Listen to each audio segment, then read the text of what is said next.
तो हेलो मेरे प्यारे बच्चों, क्या हाल चाल। उम्मीद है सब बढ़िया होंगे, है ना। चलिए बच्चों, हम पढ़ क्या रहे थे बेटा। हम पढ़ रहे थे क्लास 11 जिसका नाम है हम लोग का some basic concept of chemistry. Some basic concept of chemistry में बेटा हम बात करें तो ऑलरेडी हमने आपको 9 लेक्चर पढ़ा रखा है। आज की क्लास में जो हम पढ़ाने वाले हैं ये होने वाला है लेक्चर नंबर 10। और आज की क्लास में बेटा जो हम डिस्कस करेंगे वो है दो topic, balancing of chemical equation और दूसरा स्टोइकियोमेट्री। ठीक है, दो टॉपिक है, दोनों इंपॉर्टेंट टॉपिक है, बैलेंसिंग ऑफ केमिकल इक्वेशंस और स्टोइकियोमेट्री। ये दो टॉपिक आज के क्लास में हम डिस्कस करेंगे। तो चलिए इस चैप्टर को स्टार्ट करने से पहले अगर आप न्यू हैं तो प्लीज हमारे चैनल बर्नवाल केमिस्ट्री एजुकेशन को सब्सक्राइब करना बिल्कुल नहीं भूलिएगा। ठीक है, यहाँ पे आपको हम JEE, NEET, CBSE, Bihar, JAC, all state board of India के सारे सिलेबस को यहाँ पे हम कवर करके पढ़ाने वाले हैं। ठीक है, यहाँ पे हम जीरो से हीरो केमिस्ट्री में आपको बनाएंगे। चलिए आज के क्लास को स्टार्ट करते हैं। आज के क्लास को स्टार्ट करने से पहले आपके लिए एक बहुत ही प्यारा सा लाइफ लेसन है, सुनो। मंजिल का इंतजार नहीं सफर का मजा लीजिए, मंजिल का इंतजार नहीं सफर का मजा लीजिए, हर गुजरते पल के साथ खुद को थोड़ा नया कीजिए।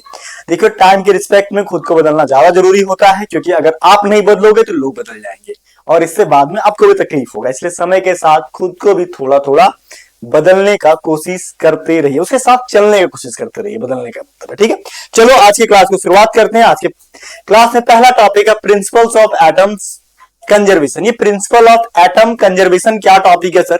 कोई नया टॉपिक ले आए क्या सर? नहीं, कोई नया टॉपिक नहीं है बेटा। आपको हम पढ़ाए हैं लॉ ऑफ कंजर्वेशन ऑफ क्या?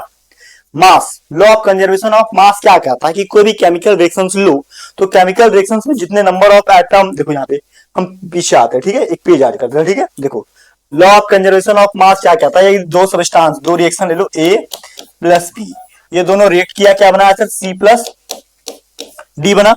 तो ए प्लस बी का जो मास है, ए प्लस बी का अगर मास है अलग अलग मिला करके, मान लो ये 10 ग्राम है, ये 20 ग्राम है, तो टोटल जोड़ेंगे कितना हो गया? 30 ग्राम हुआ। ये बनने के बाद मान लो ये 15 ग्राम बन गया, ये 5 ग्राम बन गया, लेकिन टोटल यहां भी जोड़ेंगे तो कितना हो सर? मान लो ये कितना हो गया? ये मान लो ये 25 ग्राम है, ये 5 ग्राम है, ये बन गया 30 ग्राम। मतलब law of conservation of mass क्या कहता है कि जितना रिएक्टेंट का मास होगा उतना ही मास प्रोडक्ट में होगा। साथ ही साथ अगर मास बराबर है तो जो नंबर ऑफ यहाँ पे रिएक्टेंट मॉलिक्यूल या एटम पार्टिसिपेट किया है वही नंबर ऑफ एटम उधर भी दिखेगा। समझ रहे हो? हाँ, तो जो नंबर ऑफ एटम्स इधर है वही नंबर ऑफ एटम्स अगर उधर दिखा तो उसी को बोलते हैं क्या? मास बराबर तो लॉ ऑफ कंजर्वेशन ऑफ मास, लेकिन दोनों तरफ एटम भी इक्वल होना चाहिए कोई भी केमिकल रिएक्शन। तो जब केमिकल रिएक्शन में कोई एटम इक्वल होता है ना तो उसी को बोलते हैं प्रिंसिपल्स ऑफ एटॉमिक कंजर्वेशन। क्या बोलते हैं sir? Principles of atomic conservation. जैसे समझो क्या, यहाँ पे अगर लेते हो C प्लस O2, तुम क्या बनाते हो सर? यहाँ पे CO2 बनाते हो। देखो यहाँ पे कार्बन की संख्या कितनी? 1 है, यहाँ ऑक्सीजन की संख्या कितनी? 2 है। बनने के बाद देखो कार्बन की संख्या 1 रहा, ऑक्सीजन की संख्या 2 रहा, तो ये CO2 में इधर जितना एक कार्बन उधर भी एक कार्बन, इधर एक ऑक्सीजन उधर भी एक ऑक्सीजन। समझ रहे हो? दूसरा एग्जांपल ले लें सर। दूसरा एग्जांपल में इसी बात को समझाएं। जैसे समझो क्या, दूसरा एग्जांपल में अगर हम इसी को समझाएं, देखो क्या सर, यहाँ पे अगर मान लो यहाँ पे H2 ले लेते हैं, O2 ले लेते हैं, मिलने के बाद क्या बना सर? H2O 2 टाइम्स बना। देखो यहाँ पे हाइड्रोजन कितना हो गया? 4, 2 दूना 4, यहाँ पे भी हाइड्रोजन की संख्या 4, यहाँ पे 2 ऑक्सीजन है, यहाँ 2 से मल्टीप्लाई किया ऑक्सीजन दे। मतलब नंबर ऑफ ऑक्सीजन एटम जो रिएक्टेंट में है उतना ही number of oxygen atom product में। देखो कोई भी रिएक्शन का 2 पार्ट होता है, ये बात तो सबको पता होना चाहिए कि कोई भी अगर रिएक्शन लेंगे हम तो कोई भी रिएक्शन का बेटा 2 पार्ट होता है। ठीक है, कोई भी रिएक्शन लेते हैं, रिएक्शन, ठीक है, याद करो रिएक्शन यानी कि रासायनिक अभिक्रिया, जो हम पढ़ा चुके हैं या आप पढ़ चुके होंगे क्लास 10th में।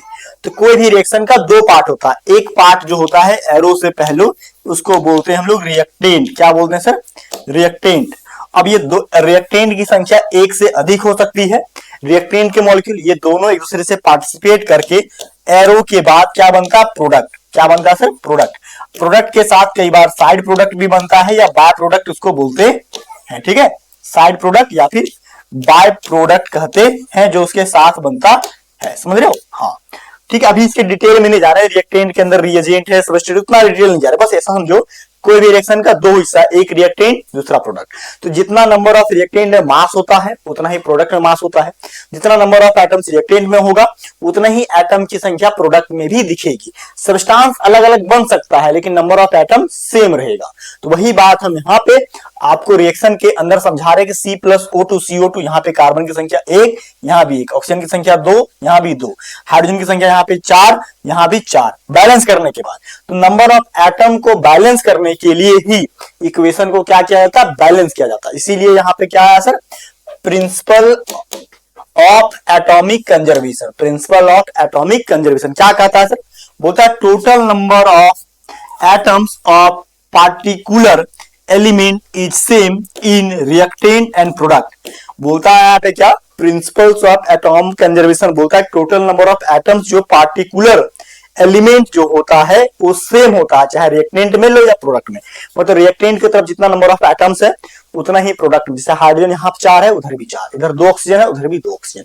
तो वही बोलता है कौन, principles of atom, principles of atom conservation की नंबर ऑफ एटम जितना रिएक्टेंट में होगा उतना ही number of atom same element का प्रोडक्ट में भी होगा। ठीक है, दैट्स क्लियर, इसको लिख लो। क्लियर है, छोटू सा प्रिंसिपल है, लिख लेना कॉपी में। ठीक है, चलो आगे चलते सर। नेक्स्ट क्या सर, नेक्स्ट है आगे क्या, अभी हम लोग क्या देखें कि अब हम लोग को दो चीज पता चला, क्या कि कोई भी रिएक्शन में नंबर ऑफ एटम को बैलेंस करना है पहला, दूसरा उसके मास को भी इक्वल करना है। ये दोनों बात तभी फॉलो होगा जब कोई भी केमिकल रिएक्शन को क्या करना पड़ेगा, बैलेंस। क्या करना पड़ेगा, बैलेंस। बैलेंस क्या, जितना नंबर ऑफ रिएक्टेंट, जितना number of reactant atom reactant में जितना उतना ही नंबर ऑफ एटम क्या प्रोडक्ट में भी होना चाहिए, उसका मास भी होना चाहिए। देखो यहाँ पे सुनो क्या बोलता है sir, balancing of chemical equations. बोलता है यहाँ पे क्या, what is balance chemical equation या रिएक्शन। ठीक है, what is balance chemical reactions या इक्वेशंस। ठीक है, बोलता है balance chemical equation has the same number of atoms of each element on both side of equation. क्या बोलता है यहाँ पे कि what is balance chemical equation या रिएक्शन। कोई पूछेगा कि बैलेंस केमिकल इक्वेशन या बैलेंस रिएक्शन क्या होता है, तुम्हारा जवाब हो balance chemical equation has the same number of atoms of each reactant on both side of the equation. यानी कि कोई भी इक्वेशन लेते हैं उसके इक्वेशन के रिएक्टेंट और प्रोडक्ट, यहाँ पे एक तरफ क्या आ रहे हैं रिएक्टेंट, दूसरी तरफ क्या प्रोडक्ट। यहां पे अगर हम लोग लेते हैं, जैसे मान लो एग्जांपल के तौर पे अगर हम यहां पे लिए क्या C+O2, तो मिलाने के बाद क्या हो रहा है CO2। तो नंबर ऑफ एटम्स कार्बन का 1, यहाँ भी 1, ऑक्सीजन 2, यहाँ भी 2। तो नंबर ऑफ एटम जो रिएक्टेंट में है उतना ही नंबर ऑफ एटम्स प्रोडक्ट में होगा, और इसी को क्या कहते हैं, बैलेंसिंग ऑफ केमिकल इक्वेशन। मतलब इक्वेशन क्या किया गया, बैलेंस किया गया रिएक्टेंट और प्रोडक्ट के साइड। लेकिन यहाँ पे भी बहुत छोटा सा रिएक्शन, अगर ये रिएक्शन और बड़ा हो जाएगा तो नंबर ऑफ एटम्स को बैलेंस कैसे करेंगे, उसकी कौन कौन से मेथड से इसको बैलेंस करेंगे, उस बात पे भी ध्यान देंगे। देखो बोलता है व्हाई बैलेंसिंग इज नेसेसरी। अब सवाल ये है कि केमिकल इक्वेशन बैलेंस करना समझ गए कि नंबर ऑफ रिएक्टेंट दोनों तरफ प्रोडक्ट को इक्वल करना है। अब पूछ रहा है कि व्हाई बैलेंसिंग इज नेसेसरी, आपसे आप सवाल पूछ दे तो देखो इसके जवाब, इसके पास हमारे पास दो जवाब बन गया। कौन, पहला कि the chemical equations needs to balance so that it follows law of conservation of mass. पहला कि ये law of conservation of mass को फॉलो करता है, इसलिए मास को इक्वल करने के लिए इक्वेशन को बैलेंस करना पहला। दूसरा अगर बात करें यहाँ पे एक और, देखो पहला लॉ ऑफ कंजर्वेशन ऑफ मास बोल सकते हो, दूसरा बोल सकते हो क्या यहाँ पे प्रिंसिपल्स ऑफ एटम कंजर्वेशन। ठीक है, प्रिंसिपल ऑफ एटम कंजर्वेशन। ठीक है, मतलब जितना नंबर ऑफ एटम्स ठीक है रिएक्टेंट में होता है उतना ही नंबर ऑफ एटम प्रोडक्ट में बनाना पड़ता है, इसीलिए इक्वेशन को क्या करना पड़ता है, बैलेंस करना जरूरी होता है। ठीक है, ये दोनों पॉइंट को कॉपी में लिख लेना। तुम लोग बोर्ड के बच्चे होगे तो उसको जरूर लिखना, जेई नीट के हो तो समझ गए काफी है, लेकिन बोर्ड के बच्चे हो नोट्स बना रहे हो तो बेटा लिख लेना। ठीक है, अभी नहीं कभी भी तुम्हारे दिमाग को ब्रॉड करने के लिए मैं पढ़ा रहा हूं, मैं पढ़ा ही रहा हूं जीरो टू हीरो। तुमको केमिस्ट्री में कुछ नहीं आता है, मेरे से पढ़ो तुमको सब आएगा। बात समझ रहे हो ना, इसलिए हम ध्यान से सबको लिखना कॉपी में। बात समझ रहे हो, हाँ चलो आगे चलो। और एक चीज ध्यान रखना, नोट्स जरूर बनाना, नोट्स कुछ भी छोड़े लिखना, तुम्हारा दिमाग ब्लैंक पड़ जाएगा, बता रहे हैं। मेरे चैप्टर का सारे चैप्टर का नोट्स बनाओ, एनसीईआरटी बुक का क्वेश्चन बना, दो काम ही है तुम्हारा। ठीक है, हाँ चल आगे बात करते सर बैलेंसिंग ऑफ केमिकल। देखो यहाँ पे एक इक्वेशन लिया क्या C+O2 क्या बना रहा था यहाँ पे देखो एक पहला इक्वेशन क्या है, पहला इक्वेशन हम क्या लिए C है, यहाँ O2 है, क्या बना CO। देखो नंबर ऑफ इस इक्वेशन, देखो ये इक्वेशन बैलेंस है या नहीं बैलेंस है सर। यहाँ कार्बन 1, प्रोडक्ट में कार्बन की संख्या 1, ऑक्सीजन 2, यहाँ भी 2 होना चाहिए, ये तो बैलेंस हुआ नहीं, तो ये क्या लिख रहा है, नॉट बैलेंस। क्या है, बैलेंस नहीं। तो बैलेंस कैसे करेंगे सर, बैलेंस करने के लिए बेटा यहाँ पे 2 नहीं था तो 2 मल्टीप्लाई कर सकते हैं खुद से।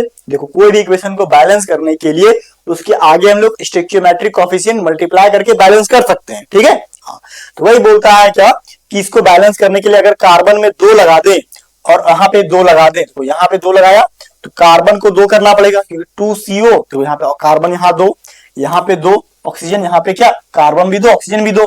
तो यहाँ पे इस इक्वेशन को देखा जाए तो नंबर ऑफ एटम्स रिएक्टेंट में कार्बन का 2, प्रोडक्ट में 2, ऑक्सीजन का 2, वहां पे भी 2, तो ये दोनों क्या हुआ, बैलेंस है। तो ये क्या बोलेंगे सर, बैलेंस इक्वेशन, ठीक है। बैलेंस इक्वेशन का मतलब number of reactant in number of atoms in reactant और number of atoms in product क्या इक्वल, तो बैलेंस इक्वेशन।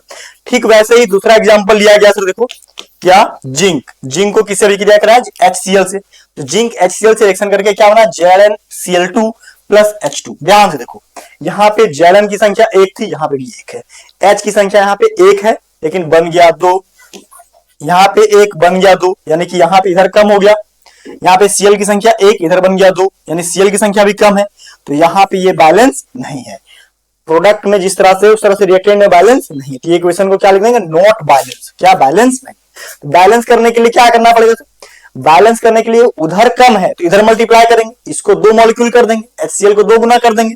देखो जिंक HCl में 2 HCl कर दिए ताकि ZnCl2 बन जाए, यहाँ पे H2 बन जाए। बोलो बेटा कोई दिक्कत है, कोई प्रॉब्लम तो नहीं है ना। आगे बढ़े, चले आगे, क्लियर है। तो इसको बोलते हैं बैलेंस केमिकल इक्वेशन। क्या बोलेंगे सर इसको, बैलेंस केमिकल इक्वेशंस। बोलो कोई प्रॉब्लम तो नहीं है ना। चले आगे, चलो ठीक है। देखो अब और भी देखो बहुत सारे रिएक्शन बैलेंस करने का जितना भी तरीका है ना, देखो 3-4 मेथड से इक्वेशंस को बैलेंस करते हैं। हीट एंड ट्रायल मेथड, ठीक है, partial equation method, oxidation number method, ion electron method, तो सारा मेथड यहाँ करके हम बताएंगे। चलो आगे चलते सर, नेक्स्ट क्या है, आगे दिया देखो सर यहाँ पे H2SO4 को लिया गया। देखो यहाँ पे NaOH क्या है, NaOH एक बेस है। देखो बेस को अभिक्रिया कराया गया किससे, तो ये बेस है, ठीक है, एसिड और बेस का अभिक्रिया कराया गया है, तो एसिड बेस रिएक्ट करता है तो सॉल्ट प्लस वाटर बनता है। देखो यहाँ पे NaOH लिया गया, H2SO4 क्या बना था, sodium sulphate plus water molecule. देखो यहाँ पे सोडियम की संख्या 1, यहाँ पे 2 हो गया, तो यहाँ पे तो सोडियम बैलेंस है नहीं, सोडियम यहीं पे बैलेंस नहीं है। आगे देखो क्या, सल्फर का 1, सल्फेट यहाँ 1, सल्फेट यहाँ 1, ठीक है, ये बैलेंस है। हाइड्रोजन का 2, H2O, यहाँ हाइड्रोजन तो 2 है, ऑक्सीजन 1 यूज हो गया। यहाँ पे कुल मिलाकर के एक ही चीज बैलेंस नहीं है, वो है N। क्या है, N, सोडियम और हाइड्रोजन बैलेंस नहीं है, तो ये बैलेंस नहीं है, इसका मतलब क्या, नॉट बैलेंस। तो बैलेंस करने के लिए क्या किया गया, तो बैलेंस करने के लिए उसके हिसाब से इधर चेंज किया गया। जैसे सोडियम यहाँ पे 2 था, तो 2 अगर यहाँ देखो अंदर नहीं मल्टीप्लाई कर सकते हैं, बाहर ही मल्टीप्लाई कर सकते हैं, तो यहाँ पे 2NaOH किया गया। क्या किया गया सर, 2NaOH। यहाँ सोडियम 2 हो गया, यहाँ पे भी सोडियम 2, सल्फेट यहाँ 1, सल्फेट यहाँ 1, हाइड्रोजन की संख्या 2 और 2 4। देखो हाइड्रोजन की संख्या यहाँ पे 2 से मल्टीप्लाई कर दिया, 2H2O 4 हो गया। ऑक्सीजन की संख्या यहाँ पे 2, वहां पे भी 2, कुल मिलाकर के ये इक्वेशन क्या, नीचे वाला बैलेंस है। मतलब बैलेंस करने के लिए क्या किया गया, जिस एटम की संख्या प्रोडक्ट साइड ज्यादा हो उसके हिसाब से रिएक्टेंट में मल्टीप्लाई किया गया, या रिएक्टेंट में जिसकी ज्यादा होगी संख्या उसके हिसाब से प्रोडक्ट में मल्टीप्लाई करेंगे। मतलब हम लोग नंबर ऑफ स्टोइकियोमेट्रिक कोएफिशिएंट को ही चेंज करके क्या इक्वेशन को बैलेंस करेंगे। उसके इसकी संख्या को चेंज करने का मतलब है इसके नंबर ऑफ मॉलिक्यूल्स को चेंज करना। पहले 1 मॉलिक्यूल था, यहाँ मॉलिक्यूल 2 कर दी, और क्यों किए, ताकि प्रोडक्ट को क्या बैलेंस कर सके। बात समझ रहे हो। हाँ। चलो इसको लिखो कॉपी में, अभी हम बैलेंस करने का सारा तरीका लिखेंगे, ठीक है। अभी लिखो, इसको लिख लिए, आगे बढ़े। देखो आगे क्या है, आगे है यहाँ पे और भी क्वेश्चन दिया हुआ, जैसे कैल्शियम फॉस्फेट CA3PO4 2 टाइम्स, इसको SiO2 के साथ इसको क्या किया गया, रिएक्शन कराया गया। देखो क्या बना सर यहाँ पे बोलता है, देखो यहाँ 3 चीजें, calcium phosphate SiO2 plus carbon. Product क्या बन रहा है, देखो प्रोडक्ट क्या बन रहा है, बन रहा है कैल्शियम, ठीक है, SiO3, CaSiO3, कैल्शियम सिलिकेट बन रहा है, ठीक है, CaSiO3 बन रहा है, plus CO carbon monoxide plus P4। एक चीज ध्यान से देखो, क्या संख्या बैलेंस है? कैल्शियम यहाँ पे 3 था, यहाँ पे 3 है, नहीं है सर। सिलिकॉन यहाँ पे 1 था, 1 है यहाँ पे। ऑक्सीजन, फास्फोरस यहाँ पे कितना? फास्फोरस यहाँ पे 2 है, यहाँ पे तो 4 आ गया सर, ये भी बैलेंस नहीं है। कार्बन की संख्या यहाँ 1 है, यहाँ 1 है, यानी कि ये कुल मिलाकर के कहीं से बैलेंस दिख रहा नहीं है। इसका बैलेंस कैसे किया गया? देखो ध्यान से, यहाँ पे बैलेंस हम लोग उसको देख के करना जिसकी संख्या सबसे ज्यादा है। सबसे ज्यादा संख्या किसका था? 4 दूना 8, ऑक्सीजन का संख्या था ना ज्यादा। यहाँ पे देखो सबसे ज्यादा नंबर ऑफ एटम किसका है सर? ऑक्सीजन का है। तो जिसकी संख्या ज्यादा होता है उसको सबसे पहले बैलेंस करना होगा। देखो यहाँ पे 8 तो 10 ऑक्सीजन था, ठीक है, तो ऑक्सीजन को ही बैलेंस करना होगा पहले। देखो Ca3PO4 2 times 6 SiO2 plus 10 carbon, ठीक है। देखो हुआ क्या, सबसे पहले ऑक्सीजन को बैलेंस करना है, तो ऑक्सीजन यहाँ पे कितना है टोटल? देखो देखो यहाँ पे क्या किया गया, 6 CaSiO3 बना, ठीक है। क्यों? क्योंकि यहाँ पहले ऑक्सीजन को बैलेंस किया गया। ऑक्सीजन की संख्या 4 दूना 8 हुआ, और कैल्शियम 3 है, तो कैल्शियम को यहाँ 2 से मल्टीप्लाई, 3 दूना 6, तो 6 CaSiO3। अब यहाँ 6 मल्टीप्लाई हुआ तो सिलिकॉन भी 6, तो सिलिकॉन को बैलेंस करने के लिए यहाँ पे 6 मल्टीप्लाई किए, 6 दूना 12 ऑक्सीजन, ऑक्सीजन का संख्या यहाँ पे 12, यहाँ पे 4 दूना 8, और 8 को 2 से मल्टीप्लाई करो, लगभग 16 ऑक्सीजन हो गया। तो 16 में क्या 6 या 18 तो यहीं पे हो गया, ठीक है। हाँ, यहाँ पे ऑक्सीजन की संख्या कितना है? 4 दूना 8, 8 दूना 16 ऑक्सीजन यहाँ पे, और यहाँ पे कितना है 12 ऑक्सीजन, यानी कि 16 और 12 कितना 28 ऑक्सीजन। यहाँ पे 18 ऑक्सीजन, यहाँ पे 10 ऑक्सीजन, 28 हो गया। कार्बन की संख्या 10 से मल्टीप्लाई किया गया, क्यों? ताकि ऑक्सीजन को बैलेंस कर सके। 10 CO, यहाँ पे 10, यहाँ पे 10, और ये फॉस्फेट का 4 निकल गया। तो ये इक्वेशन क्या हुआ? बैलेंस हुआ। अब इसको किससे बैलेंस किया गया था? इस इक्वेशन को बैलेंस करने का जो तरीका अपनाया गया उसका नाम है हीट एंड ट्रायल मेथड। कौन सा sir? Heat and trial method, मतलब देख के अंदाजा लगा करके बैलेंस करना। बात समझ रहे हो? हाँ, देखो ये तभी तुम सीख पाओ जब तुम क्वेश्चन प्रैक्टिस करोगे, ओनली प्रैक्टिस, याद रखना। तो हम प्रैक्टिस करवा रहे हैं तुमको काफी सारा क्वेश्चन। आगे चलो, आगे चलो सर, पहले इसको कॉपी में लिख लेना। अब बोलता how to balance a chemical equation.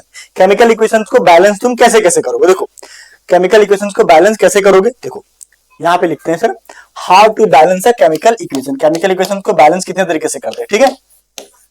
How to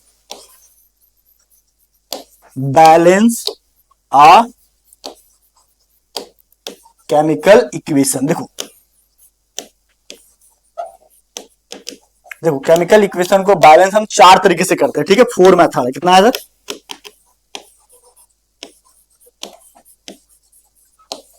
4 method. पहला क्या?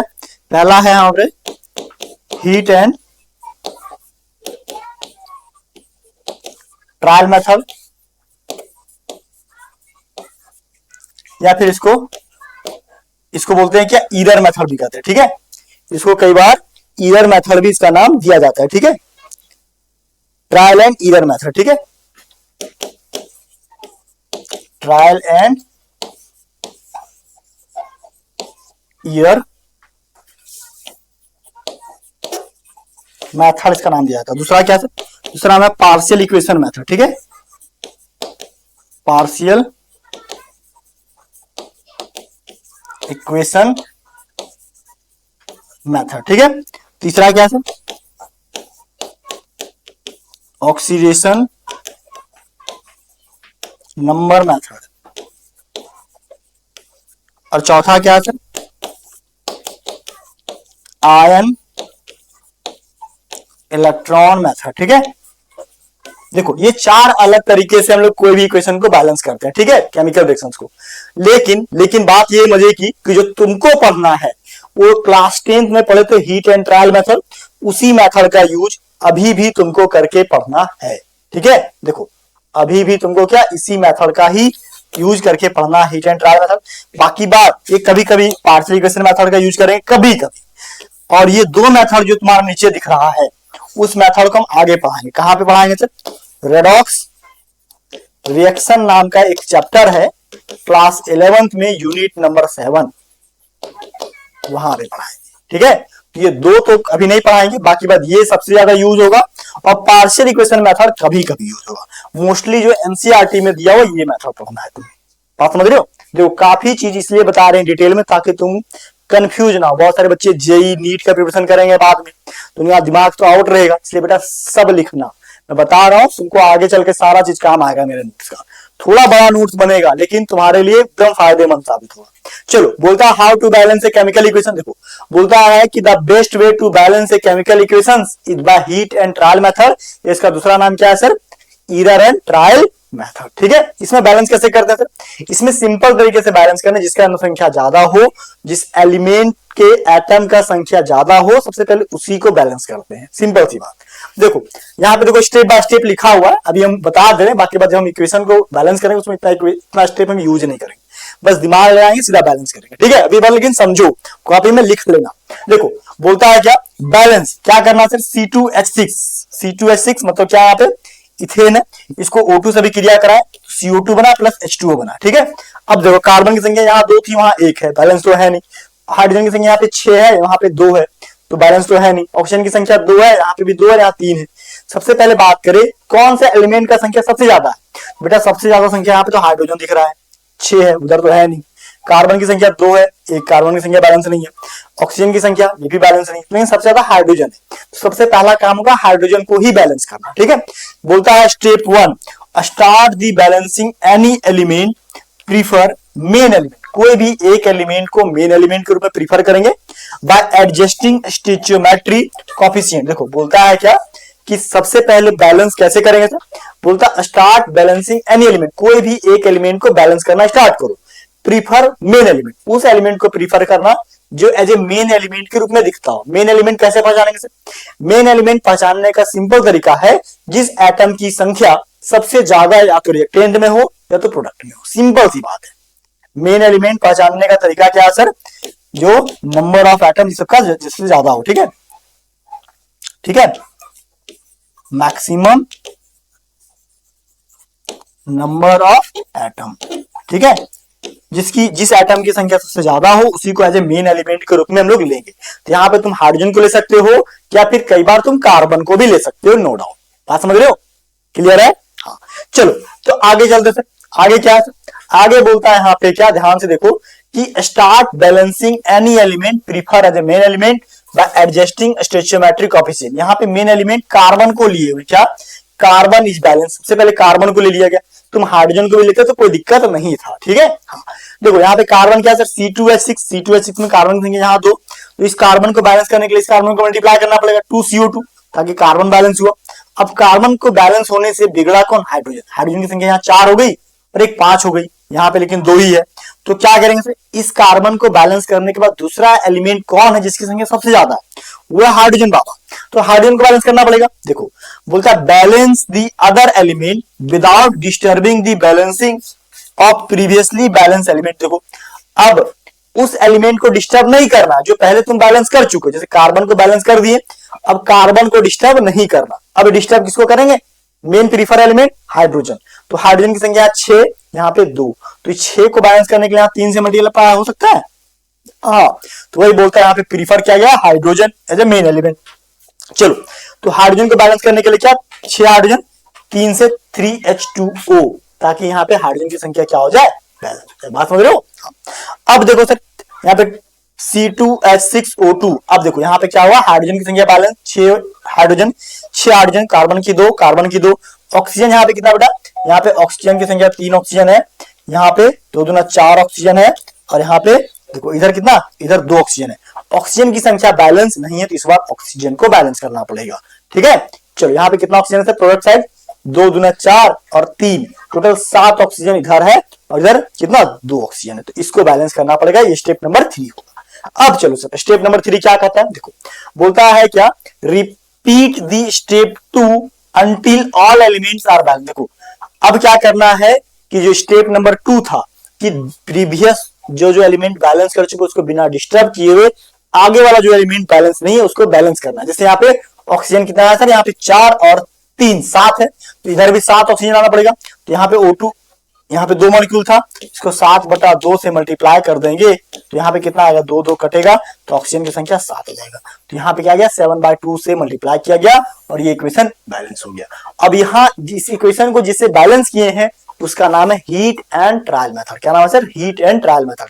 हीट एंड ट्रायल मेथड क्या करता है कि पहला उस एलिमेंट को बैलेंस करो जो जिसको मेन एलिमेंट के रूप में हम लेते हैं, ठीक है। पहला अगर उस एलिमेंट बैलेंस हो गया उसके बाद जिस एटम की संख्या ज्यादा है उसको बैलेंस करो, दूसरा, उसके बाद फिर तीसरा, उसी तरह करते जाओगे फिर इक्वेशन बैलेंस हो जाएगा। बात समझ रहे हैं।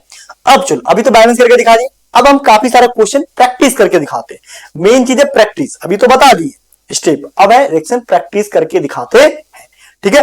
चलो पहला क्वेश्चन क्या है, पहला क्वेश्चन यहाँ पे दिया बेटा, बहुत ही प्यारा सा क्वेश्चन है।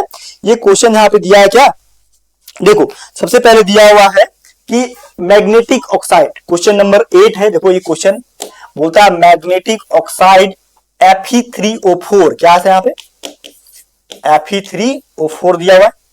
बोलता है व्हेन हीटेड विथ हाइड्रोजन, किसके साथ, हाइड्रोजन।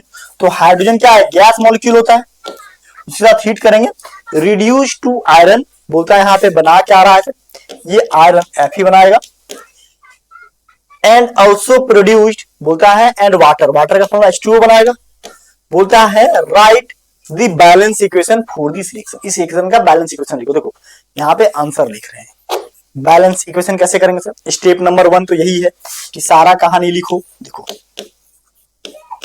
स्टेप 1 क्या, इसको बैलेंस करने बोलेगा।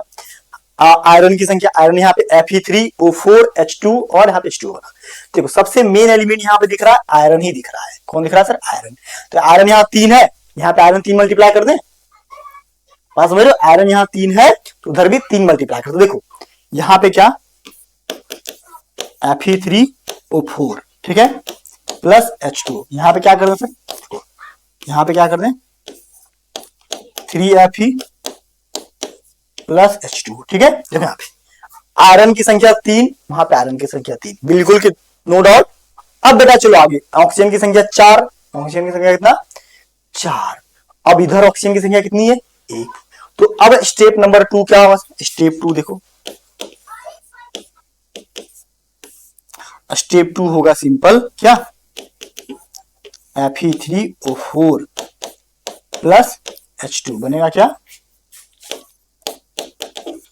3Fe प्लस यहाँ पे क्या 4 है तो 4H2। अब क्या होगा सर, ऑक्सीजन 4, ऑक्सीजन 4, हाइड्रोजन की संख्या कितनी है यहाँ पे 4 दूना 8, यहाँ पे कितनी 2, 4 दूना 8, यहाँ पे कितनी 2, यहाँ पे 4 से मल्टीप्लाई कर दें। अब देखो ध्यान से इस इक्वेशन को ध्यान से पढ़ो। इस इक्वेशन में सारे नंबर ऑफ एटम्स बराबर, यहाँ पे 3 iron 4 oxygen 4 oxygen, 8 hydrogen 8 hydrogen. देखो ये इक्वेशन बैलेंस हुआ। एक स्टेप और हम लिख सकते थे, यहाँ जगह नहीं था इसलिए इसी में निपटा दी।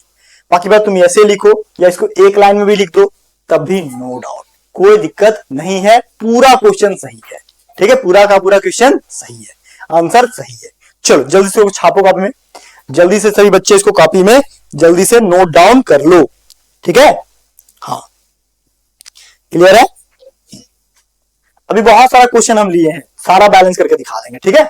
हाँ हो गया ये, चल आगे चलते हैं। अगला क्वेश्चन क्या है, नेक्स्ट है एसिटिलीन बर्न इन ऑक्सीजन। एसिटिलीन जो है उसको बर्न करेंगे ऑक्सीजन के साथ, प्रोड्यूसिंग कार्बन डाइऑक्साइड।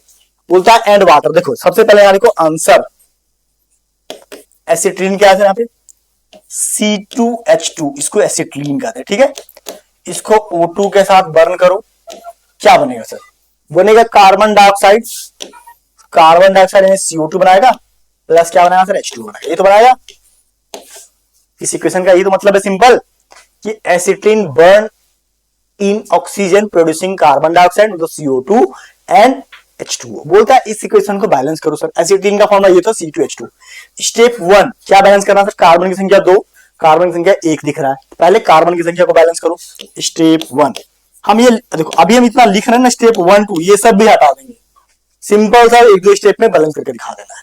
देखो क्या करना था यहाँ पे C2H2 प्लस O2, क्या करो सर, यहाँ पे कार्बन की संख्या दिख रहा है 2, यहाँ पे मल्टीप्लाई कर दो 2 CO2 प्लस क्या H2, ठीक है। ये बहुत सारे बच्चों को तो आता ही होगा।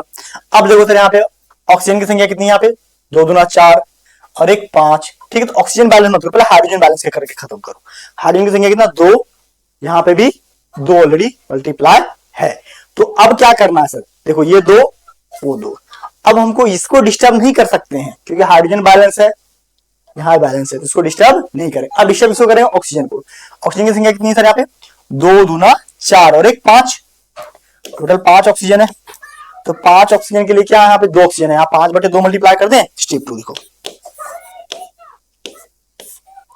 C2H2 5/2 O2, 2 मोल CO2 प्लस H2O। बोलो इस इक्वेशन को बैलेंस करने में कोई दिक्कत है किसी को? एकदम आसानी से कर लोगे, है ना। कार्बन की संख्या 2, कार्बन की संख्या 2, हाइड्रोजन की संख्या 2, हाइड्रोजन की संख्या 2, ऑक्सीजन की संख्या सर 5 दूना 10 2 5 आया, 2 दूना 4 1 5 हो गया। बिल्कुल सही है, हो गया।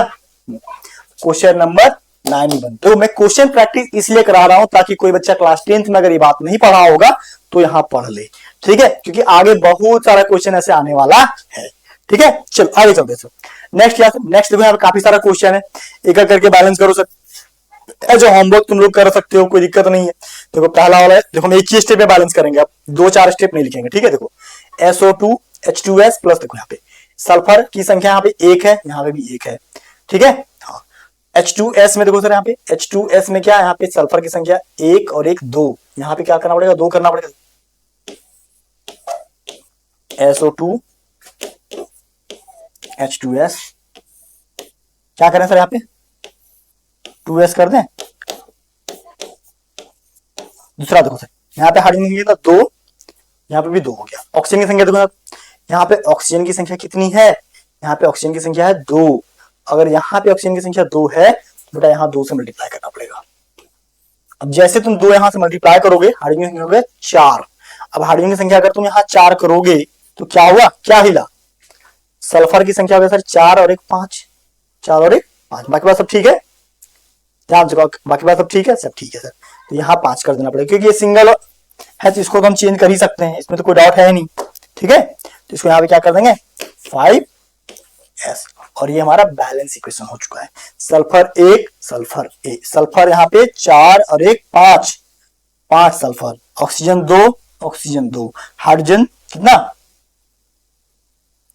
हाइड्रोजन का कितना, सॉरी 4 नहीं, रुको गलती कर रहे हैं हम, गलती कर रहे हैं, रुको बेटा, यहाँ पे क्या है H2O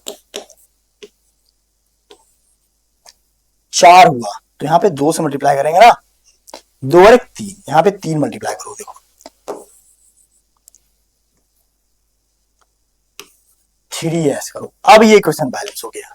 ठीक है, देखो अब नंबर ऑफ, देखो कैसे चेक करेंगे सर, यहाँ पे चेक कर लो, सल्फर 1 2 और 1 3 सल्फर 3 सल्फर, हाइड्रोजन की 4 हाइड्रोजन 4, ऑक्सीजन 2 ऑक्सीजन 2, बैलेंस हो गया।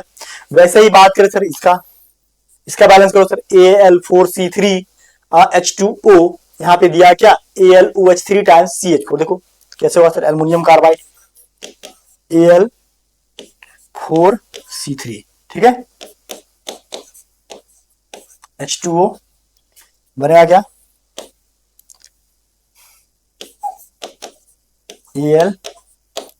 AlOH3 times CH4। देखो एल्युमिनियम की संख्या कितना 4 है, यहाँ 4 से बैलेंस कर दो। ठीक है, हो गया। अब देखो यहाँ पे कार्बन की संख्या कितनी है 3, कार्बन की संख्या 3 है, तो यहाँ पे क्या करो,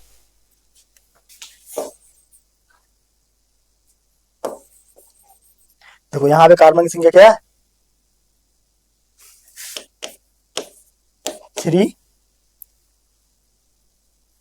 3CH4 करो। ठीक है, देखो 3CH4 करो, क्यों, कार्बन की संख्या यहाँ पे 3 थी कार्बाइड में, यहाँ पे 3CH4। अब देखो अब क्या बचा, अब जो बचा है वो केवल क्यों, कार्बन की संख्या बैलेंस है, ये भी बैलेंस है। ठीक है, अब बचा सिर्फ हाइड्रोजन को बैलेंस करना है, और यहाँ पे कितना हुआ 4 या 12 हाइड्रोजन इधर है,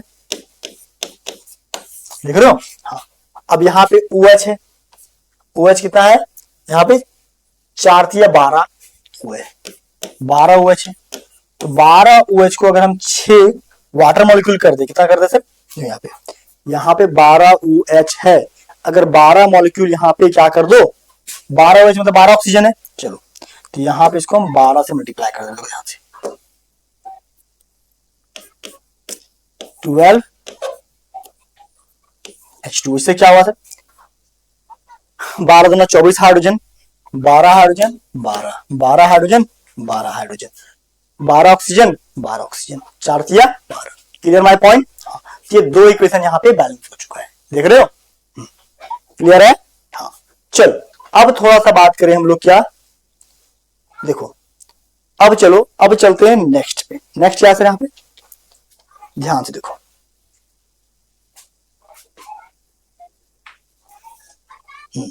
अब बचा दो, अब ये दोनों बेटा तुम खुद कर लेना, क्यों? देखो FH2 का बात करो, हम समझा रहे, ये तुम्हारा होमवर्क है, ये दोनों क्या है, HW है, ये तुम लोग कर लेना, HW है। कैसे करोगे सर, थोड़ा सा हिंट दे देते हैं, देखो यहाँ पे KMnO4 दिया हुआ है, K2, यहाँ पे 2K, इधर 2 मल्टीप्लाई करना, ठीक है।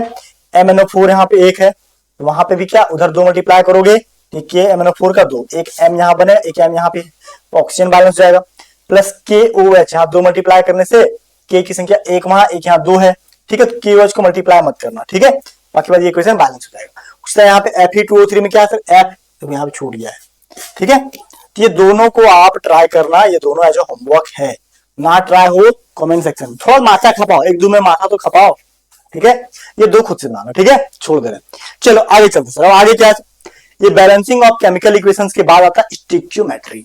अब ये स्टिक्योमेट्री क्या है सर, स्टिक्योमेट्री क्या चीज है, देखो जब भी तुम कोई केमिकल रिएक्शंस करते हो तो केमिकल रिएक्शंस में कौन, देखो दो चीज चाहिए, एक रिएक्टेंट के अंदर दो चीज चाहिए, तो एक रिएक्टेंट दूसरे रिएक्टेंट से कितनी मात्रा में रिएक्ट करेगा, एक रिएक्टेंट दूसरे रिएक्टेंट से कितनी मात्रा में रिएक्ट करेगा, इस बात को जो समझाता है उसी को स्टिक्योमेट्री कहते हैं। स्टिक्योमेट्री जो शुरुआत में जो नंबर लगता है ना, 1 मोल्स 2 मोल्स 3 मोल्स, जैसे समझो यहाँ पे ये जो रिएक्शन बैलेंस कर रहे थे तो आगे जो मल्टीप्लाई किया ना कि 1 मोल सल्फर है, 2 मोल H2S है, 3 मोल S है, तो जो आगे लग रहा है 3 2 आगे कुछ नहीं तो 1, ये 2, इसी को हम स्टिक्योमेट्री कहते हैं। इसी बात को समझेंगे अलग अलग रिएक्शंस में कैसे निकालना होता है, ठीक है, बात समझ रहे हो? हाँ, चलो बिना देर के आगे बढ़ते हैं सर। सबसे पहले यहाँ पे एक हेडिंग है स्टिक्योमेट्री, ये बहुत ही इंपॉर्टेंट हेडिंग है। बहुत सारे टीचर इस टॉपिक को छोड़ देते हैं, लोकल टीचर खास करके जो होते हैं तो वहां पे बहुत सारे जगह इसको छोड़ दिया जाता है, लेकिन बेटा इसको पढ़ना है। देखो मैं एनसीईआरटी का एक भी टॉपिक स्किप नहीं कर रहा हूं ताकि तुम्हें कोई तरह का डाउट ना बचे, तुम फ्यूचर में जेई पढ़ो, नीट पढ़ो, बोर्ड तो पढ़ो ही पढ़ो, ठीक है। इसलिए तुम ध्यान से मेरे क्लासेस को समझना, स्किप करोगे मजे मजे में पढ़ोगे, तुम चाहोगे कि बस पास होना है तो 1 शॉट वीडियो 1000 पढ़े हैं, देख सकते हो, कोई दिक्कत नहीं है। हाँ, लेकिन अगर तुम चीजों को स्थिर से पढ़ते हो, देखो जो बच्चा बोर्ड निकालना चाहता है, नीट फोड़ना चाहता है, जेई फोड़ना चाहता है, तो सच में केमिस्ट्री को फोड़ना चाहता है, तो फिर मेरे वीडियो लेक्चर देखो, तुम्हें सब कुछ कर लोगे, तुमको कहीं और जाने का जरूरत ही नहीं पड़ेगा, ठीक है। चलो स्टिक्योमेट्री का बात करते हैं सर, क्या है यहाँ पे स्टिक्योमेट्री। बेटा देखो स्टिक्योमेट्री में देखो दो वर्ड है यहाँ पे, द वर्ड स्टिक्योमेट्री जो है is derive from 2 Greek word, ये दो अलग अलग ग्रीक वर्ड से डिराइव किया गया है। एक का नाम है स्टिचियोन, जिसका मतलब होता है एलिमेंट, मतलब अलग अलग एलिमेंट को क्या मेजर करना, कि कौन सा एलिमेंट के एटम का कितना जरूरत पड़ेगा इस एटम के साथ रिएक्ट करने, कार्बन कितनी मात्रा में ऑक्सीजन के साथ रिएक्ट करेगा कि CO2 बनाएगा, मीथेन कितनी मात्रा में ऑक्सीजन के साथ रिएक्ट करेगा कि CO2 प्लस वाटर बनाएगा, समझ रहे हो। मतलब एक एलिमेंट का एटम या उसका मॉलिक्यूल दूसरे एलिमेंट के एटम या मॉलिक्यूल से कितनी मात्रा में रिएक्ट करेगा, इसी बात को समझाने के लिए हम लोग स्टिक्योमेट्री को पढ़ रहे हैं, बात समझ रहे हो। हाँ, तो वही बोलता है क्या, the word stoichiometry is derived from 2 Greek word stoicheion, stoicheion जिसका मतलब होता है एलिमेंट, एंड मेट्रॉन का मतलब होता है मेजर, इसको मापना। मेट्रॉन का मतलब क्या होता है, मेजर करना। बोलता है stoichiometry does deals with the calculation, stoichiometry deals with the calculation, ये कैलकुलेशन के साथ इसका अध्ययन किया जाता है। बोलते हैं स्टिक्योमेट्री does deals with the calculations of mass, ये मास को कैलकुलेट करता है, मतलब कितनी मात्रा में रिएक्शन में पार्टिसिपेट करेगा उसकी मात्रा को कैलकुलेट करता है कौन, स्टिक्योमेट्री। समटाइम्स कई बार ये वॉल्यूम को भी कैलकुलेट करता है, कितनी वॉल्यूम, मतलब होता है ना कि हाइड्रोजन अगर 1 लीटर है तो कितने लीटर ऑक्सीजन के साथ रिएक्ट करेगा कि ये वाटर बनेगा।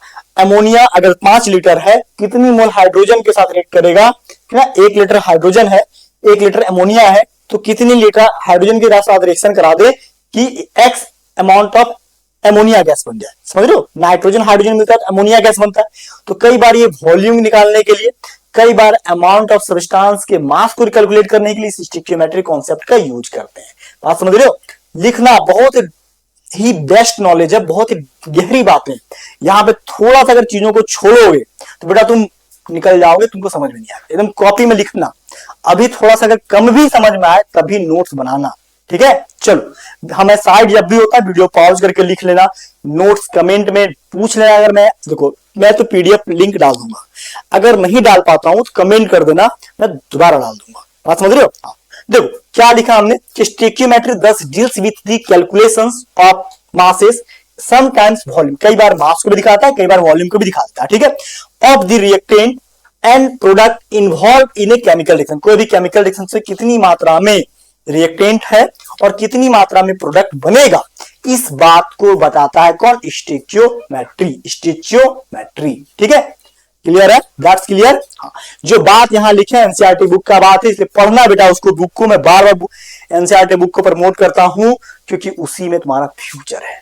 वो बुक जितना बढ़िया है, उसी बुक से नीट जेईई सब जगह क्वेश्चन पूछता है बेटा। उस बुक को लोग पढ़ाते नहीं है, डर से छोड़ देते हैं, तो तुम पढ़ते भी नहीं हो। चलो आगे बढ़ते हैं सर। क्या बोलता था यहाँ पे? देखो, क्वालिटेटिव क्वांटिटेटिव एनालिसिस किया गया है बैलेंस केमिकल इक्वेशन। जैसे बर्निंग ऑफ मीथेन, जैसे मान लो मीथेन को जलाना है, तो मीथेन का फॉर्मूला क्या है सर? CH4। CH4 को किसके साथ जलाते हैं सर? O2 के साथ। बनेगा क्या? बनता है यहाँ पे CO2 प्लस क्या बनता है सर? वाटर। अब सवाल ये है कि किसके हिसाब से क्या बनेगा? जैसे CH4 लिए 1 मोल, ये कितनी है सर? कुछ नहीं, 1 मोल है।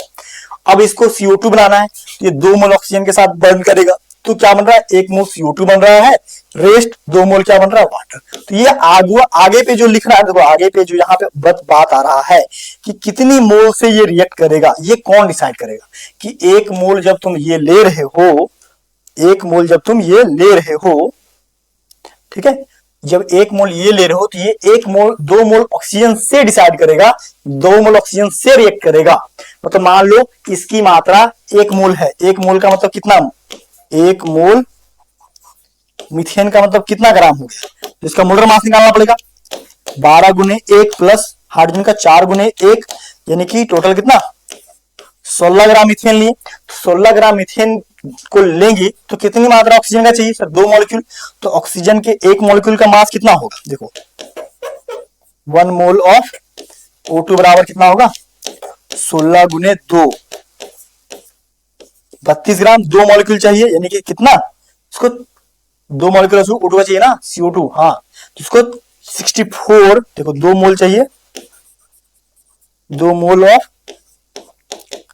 64 ग्राम चाहिए, 64 ग्राम चाहिए। कितना चाहिए सर? 64 ग्राम चाहिए। तो 16 ग्राम मीथेन को 64 ग्राम O2 के साथ गर्म करेंगे तो यहाँ क्या? 1 मोल CO2 का बनाएगा। कितना बनाएगा सर? 1 मोल ऑफ CO2 बनाएगा। CO2 की मात्रा कितनी होगी सर? 12 गुने 1 प्लस 32, ऑक्सीजन का 16 32, 44 ग्राम क्या बनेगा? CO2 बनेगा। उस तरह वाटर बनाएंगे सर, वाटर कितना? 18 दूना 36 ग्राम वाटर बनेगा। मतलब एक तरह से हम लोग देख लिए कि 1 मोल CO2 2 मोल O2 से रिएक्ट करेगा, यानी कि अगर ये 16 ग्राम है, इसको 64 ग्राम ऑक्सीजन से रिएक्ट करना पड़ेगा, और बनाया कितना? 44 ग्राम बनाएगा CO2 और 36 ग्राम पानी बना देगा। बात समझ रहे हो? हाँ, ये 36 और 44 को जोड़ो, कितना होगा? 36 प्लस 44 अगर जोड़ देंगे कितना होगा सर? 6 4 10 का 0, कितने? 1 4 3 7 1 8 है, टोटल 80 ग्राम होगा। ये ना 80 ग्राम इधर जोड़ो, 64 और 16 को जोड़ो, इधर भी कितना आ गया? 80 ग्राम। कुल मिलाकर के एक चीज देख लो, क्या इक्वेशन को बैलेंस करना ही तो सिखा रहा है। जितना मास इधर लिए उतना ही मास उधर बन रहा है। तो ये स्टोइकियोमेट्री हो, ये बैलेंस केमिकल इक्वेशन, एक तरह से रिएक्शन को बैलेंस करना ही सिखा रहा है। बात समझ रहे हो? कितनी मात्रा रिएक्टेंट का कितनी मात्रा से रिएक्ट करके प्रोडक्ट कितना बनाएगा, तो इसी बात को स्टोइकियोमेट्री से कैलकुलेट करते हैं। क्लियर है? हम जानते तुमको एक एग्जांपल से नहीं समझ में आएगा, लेकिन इसको लिखो। अभी और एग्जांपल, इसको लिखो लिखो, ठीक है? इसलिए हम कोई भी टॉपिक पे तुमको मल्टीपल एग्जांपल देते हैं। लिख, पहले लिख, इसको लिख, मेरे लिखने के बाद बुक जरूर पढ़ना। चलो आगे आगे चलो सर। अब क्या बोलता था, ध्यान से सुनो। देखो, वही बात यहाँ लिख दी है, देखो एक मोल कितना है सर, एक मोल CH4, 2O2 मतलब 2 मोल O2, और एक मोल यहाँ पे क्या बना CO2, 2 मोल वाटर।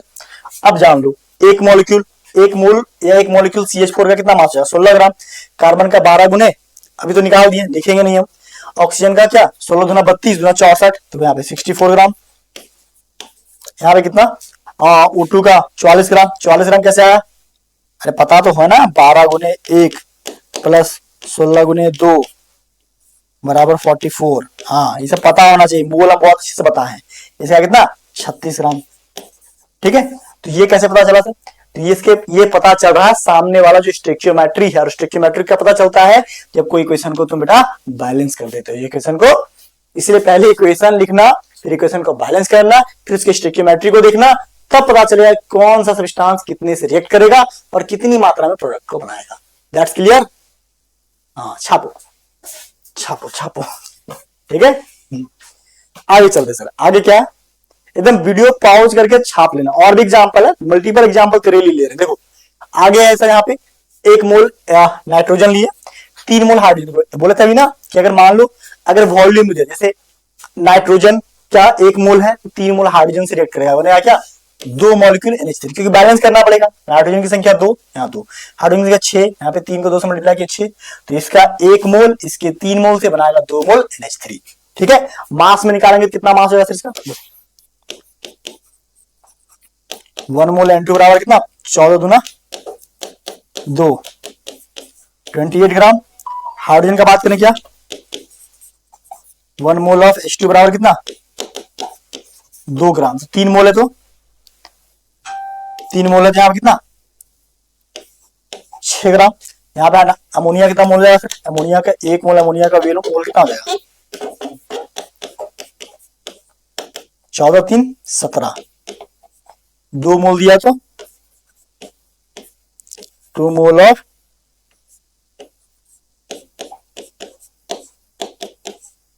ग्राम। ठीक है, तो ये सब कैलकुलेटेड है कि अगर 1 मोल नाइट्रोजन को 3 मोल हाइड्रोजन से रिएक्ट करोगे, है ना, तो क्या 34 ग्राम क्या बन जाएगा, अमोनिया गैस बनेगा। किसी को बोलता है कि calculation based on the quantitative relationship, है ना, चाहे मोल हो, मास हो या वॉल्यूम। देखो मोल से क्या निकला, मास निकला। अब इसी मोल से हम चाहेंगे वॉल्यूम में निकाल सकते हैं, क्यों, क्योंकि 1 मोल बराबर क्या होता है, मोलर वॉल्यूम 22.4 लीटर। ये भी तो फिक्स है ना, 1 मोल बराबर 22.4 लीटर, ये तो भी फिक्स है, आप समझ रहे हो। हाँ, तो वही बोलता है कि calculation based on quantitative relationship made mass volume number of molecules between reactant and product, मतलब कुल मिलाकर के रिएक्टेंट और प्रोडक्ट के बीच कितनी मॉलिक्यूल बन रहा है, चाहे मोल में, मास में या वॉल्यूम में, इसी को कैलकुलेट करते हैं स्टोइकियोमेट्री की मदद से।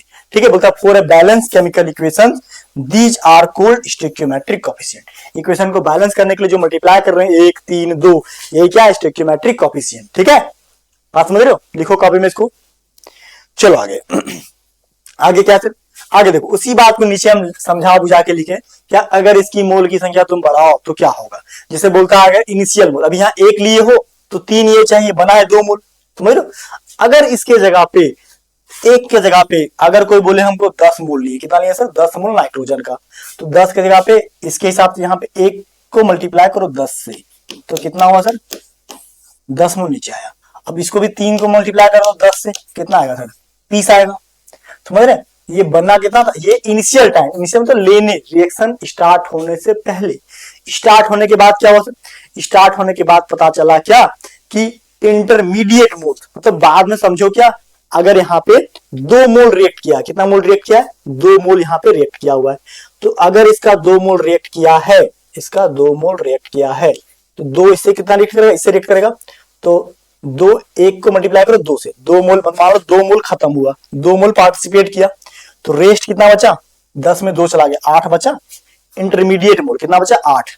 अब ये 2 मोल खत्म हुआ है, इसके रिस्पेक्ट में ये खत्म होगा, ऐसा नहीं है, ये इसके रिस्पेक्ट में खत्म हो, जैसे 1 मोल हाइड्रोजन, इसके रिस्पेक्ट में 3 मोल, तो 1 था तो 3, 2 है तो 2 को मल्टीप्लाई करो 3 से, कितना हुआ 6, तो ये 6 मोल खत्म होगा, 30 में 6 मोल खत्म होगा, तो 30 में 6 गया, बचा कितना 24। बनेगा कैसे सर, बनेगा कैसे सर? बनता यहाँ पे 2 है, तो यहाँ 2 को मल्टीप्लाई कर दो, किससे? 2 को मल्टीप्लाई करो इसके रिस्पेक्ट में, तो इसके रिस्पेक्ट में कितना बना? तो ये जितना 2 गुना बढ़ रहा था, एक का 2 गुना, यहाँ पे 2 गुना बढ़ रहा है, तो 2 यहां से मल्टीप्लाई करो, कितना हुआ? 4 गुना। तो ये 4 मोल पॉजिटिव, मतलब 4 मोल यहां बना। यहाँ कितना बना सर? 4 मोल बना हुआ है। बात समझ रहे? हाँ, तो बोलता है यहाँ पे 4 मोल बना हुआ है, यानी कि सिंपल समझो, 4 मोल बना हुआ है, यानी कि देखो अब यहाँ -8 -24, यहाँ बचा कितना सर? 16। कितना बचा? 16। ठीक है, क्लियर है? हाँ, तो टोटल 16 बचा, यानी टोटल मोल कितना होता? 20 होता। कितना होता? 20 होता। ठीक है, बात समझ रहे? हाँ, क्लियर है? क्लियर है? चलिए आगे। यहाँ 20 मोल कैसे लिख रहा है? बहुत सारे बच्चे कंफ्यूज हैं, फिर यहाँ 20 मोल कैसे लिख रहा है? देखो बेटा, यहाँ पे सीधा 10 से मल्टीप्लाई करो, 1 × 10, 10 हुआ, 3 × 10, 30 हुआ, तो 2 × 10 करोगे कितना होता सर? 20 होता। अगर इस 10 के रिस्पेक्ट में चलते तो ये बनना चाहिए था 20 मोल, लेकिन बीच में ये क्या हुआ? 2 ही बन रहा था, तो ये 6 बना, तो ये 4 बना, तो बनना चाहिए था यहाँ पे जो 20 ना बन करके 4 बना है, तो रेस्ट 16 मोल यहाँ पे क्या? 16 मोल बचा हुआ है। बात समझे? हाँ, तो ये कैलकुलेशन वही बताता है कि तुम इसकी संख्या को चेंज करोगे तो इसके रिस्पेक्ट में हाइड्रोजन चेंज हो जाएगा, और हाइड्रोजन चेंज होगा तो ये चेंज हो जाएगा। तो कुल मिलाकर के समझो कि कोई भी एक रिएक्टेंट की मात्रा को तुम थोड़ा सा बदलते हो, थोड़ा सा चेंज करते हो, तो दूसरी रिएक्टेंट की मात्रा चेंज होगा और प्रोडक्ट की भी मात्रा बदल जाएगी। समझ रहे हो? क्लियर है? अरे ऐसे समझो ना, अगर तुम्हारे घर में चाय बनाना है, ठीक है, चाय बनाना है, तो चाय बनाने के लिए क्या करोगे सर? देखो हम एग्जांपल से समझा दो, समझो, सिंपल समझो। देखो ये एक कटोरी चीनी है मेरे पास, कितना है? 1 कटोरी चीनी। इस कटोरी चीनी से हम 1 लीटर दूध का चाय बना सकते थे, कितना? 1 लीटर दूध का चाय। लेकिन घर में जो दूध पड़ा हुआ है ना, वो मान लो 1 कप है। कितना है सर? 1 कप दूध पड़ा हुआ है, ओनली 1 कप। कप मेरे पास नहीं है, ठीक है, कप यहाँ पे है नहीं, कप के बदले क्या ले लें? चलो मान लो 1 गिलास ले लें, ठीक है, देखो 1 गिलास है, ठीक है, देखो ध्यान से, पहले इस दूध से 1 लीटर चाय बनता है, ठीक है, लेकिन मेरे पास 1 गिलास दूध बचा हुआ है, तो अब क्या हम एक पूरा बर्तन चीनी डाल दें? बोलो, कोई पॉसिबल है? नहीं। अब जिसकी मात्रा कम होती है, जिसकी मात्रा कम होती है, उसके रिस्पेक्ट में इसका यूज करते हैं, ठीक है। जैसे मतलब 1 गिलास दूध है, तो इसके रिस्पेक्ट में 2 चम्मच या 3 चम्मच चीनी यूज करेंगे, तो अब जो चाय बनेगा वो इस दूध के रिस्पेक्ट में बनेगा। चीनी कितना है इससे मतलब नहीं है, मतलब जो चाय बनेगा, अगर 1 गिलास दूध है तो 1 गिलास चाय बन सकता है। बात समझे? हाँ, समझ रहे? चीनी 1 कटोरी इस पे डिपेंड नहीं करेगा, तो इसी को बोलते हैं जो, अब इसी पे आगे चलोगे तो एक और टॉपिक मिलेगा पढ़ने को, लिमिटिंग रिएजेंट। क्या पड़ेगा सर? Limiting reagent. तो जिसकी मात्रा कम होगी उसके रिस्पेक्ट में ही प्रोडक्ट बनता है, वो आगे मिलेगा, ठीक है। पहले उसको छापो, कॉपी में छापो। कुल मिलाकर क्या पता चला कि अगर हम कोई भी एक रिएक्टेंट के क्वांटिटी को बदलेंगे, दूसरे रिएक्टेंट के क्वांटिटी उसके हिसाब से रिएक्ट करेगा और इस हिसाब से प्रोडक्ट भी बनता है। चलो इसको कॉपी में पहले छापो, कॉपी में इसको जल्दी से ड्रॉ करो, ठीक है। बात समझे? चलो आगे चलते हैं, ठीक है। आगे क्या है? आगे हमारे पास देखो स्टोइकियोमेट्री को और अच्छे से नीचे समझा है क्या? देखो बोलता है कि the reactant react with the product are form in the molar ratio. बोलता है यहाँ पे कि रिएक्टेंट जो रिएक्ट करेगा प्रोडक्ट के साथ, ये एक मोलर रेशियो में रिएक्ट करेगा। मोलर रेशियो, एक मोलर अनुपात में रिएक्ट करेगा, which is same as the ratio of their stoichiometric coefficient, और ये उतना ही रिएक्ट करेगा जितनी उसकी स्टोइकियोमेट्रिक कोएफिशिएंट होगी। जैसे यहाँ पे देखो A है, तो A के रिस्पेक्ट में B रिएक्ट करेगा। तो ये बोलता है 1 मोल N2 जो है 3 मोल H2 के साथ रिएक्ट करके क्या बना रहा है? 2 मोल NH3 बना रहा है। तो ये उसके रिस्पेक्ट में, देखो जितनी मात्रा कम हो उसके रिस्पेक्ट में ही रिएक्शन होगा। ऐसा नहीं कि ये 1 है और ये 3 है, जोड़ दो, 1 + 3 जोड़ करके 4 बना देंगे, ऐसा नहीं करना है, ठीक है। समझ रहे हो? 4 नहीं करना है। ये 1 था 3 था बना 2, ये इक्वल तो है नहीं सर, बना कैसे? तो ये बना है नंबर ऑफ मोल्स के अकॉर्डिंग, नंबर ऑफ मोल्स के अकॉर्डिंग। तो वही बोलता है यहाँ पे देखो, ये 1 + 3 डज नॉट इक्वल टू 2, 2 के बराबर तो है नहीं, लेकिन फिर भी इक्वेशन बैलेंस है। वही बोलता है कि stoichiometric coefficient sum, that is ये होना चाहिए था, बोलता total sum of stoichiometric coefficient of reactant needs not be equal to total sum of stoichiometric coefficient of product. मतलब ये दोनों को जोड़ देंगे तो प्रोडक्ट के इक्वल होगा, ये सही, ये जरूरी नहीं है, तो ये इक्वल नहीं दिखेगा, इक्वल नहीं दिखेगा, समझ रहे हो, समझ रहे हो, वही बात बोल रहा है यहाँ पे कि 1 + 3 होना चाहिए 4, लेकिन 4 नहीं है, ये 2 है, लेकिन फिर भी इक्वेशन बैलेंस है। तो ऐसा क्यों हो रहा है? ऐसा इसलिए हो रहा है क्योंकि नंबर ऑफ मोल्स को बैलेंस किया गया है, ठीक है। हाँ चलो इसको पहले कॉपी में लिखो, कॉपी में लिखो, इसको अच्छे तरीके से और समझाते हैं, ठीक है, पूरा बढ़िया समझाएंगे, दिक्कत नहीं है, ठीक है। चलो आगे चलें। देखो जैसे यहाँ पे क्या लिया गया, दूसरा एग्जांपल, दूसरा एग्जांपल क्या, यहाँ पे हाइड्रोजन, हाइड्रोजन की संख्या कितनी है? 2 मोल है। यहाँ ऑक्सीजन कितना सर? 1 मोल है, कुछ नहीं है, यहाँ बना क्या? 2 मोल बना, क्या मतलब 2 मोल बना, ठीक है। अब देखो अगर इसके 2 मोल को हटा दें, 2 मोल को हटा दें, मतलब पूरे को 2 हटा दो, 2 हटेगा कब?